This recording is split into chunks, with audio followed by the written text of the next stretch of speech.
പൂർണ്ണമായും പത്തനംതിട്ടയുടെ ഗ്രാമീണ ഭംഗിയിൽ ഒരുക്കിയ സിനിമ സൂപ്പർ ജിന്നി തിയേറ്ററിലെത്തുകയാണ്. മീനാക്ഷി, സീമ ജി നായർ, ജയകൃഷ്ണൻ, കലാഭവൻ നാരായണൻകുട്ടി തുടങ്ങിയവരാണ് പ്രധാന വേഷങ്ങളിൽ എത്തുന്നത്.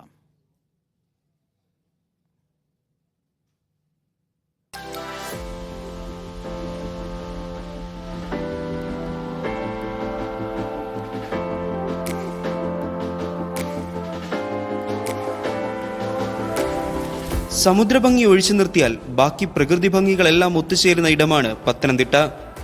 സൂപ്പർ ജിംനിയുടെ ചിത്രീകരണം പൂർണ്ണമായും പത്തനംതിട്ടയിലാക്കിയതും ഇതുകൊണ്ട് തന്നെ. ഒരു ഗ്രാമീണ പശ്ചാത്തലത്തിൽ നമ്മുടെ പത്തനംതിട്ട ജില്ലയുടെ ദൃശ്യഭംഗി ഒപ്പിയെടുത്ത ഒരു മനോഹര ചിത്രമാണ്.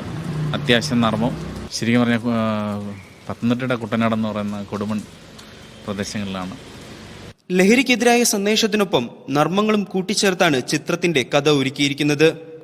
മീനാക്ഷിയിലൂടെയാണ് എൻ്റെ കഥ പോകുന്നത്. മീനാക്ഷി, കുടശനാട് കനകം, പിന്നെ ജയകൃഷ്ണൻ, ജയശങ്കറേട്ടൻ, പിന്നെ സുബലക്ഷ്മിയമ്മ അവസാനമായിട്ട് അഭിനയിച്ചൊരു സിനിമയാണ്.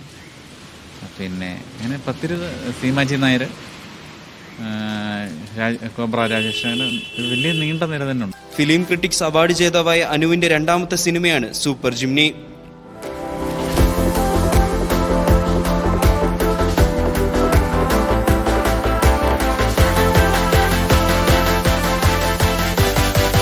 നിതിൻ തോമസ്, മീഡിയ 1, പത്തനംതിട്ട.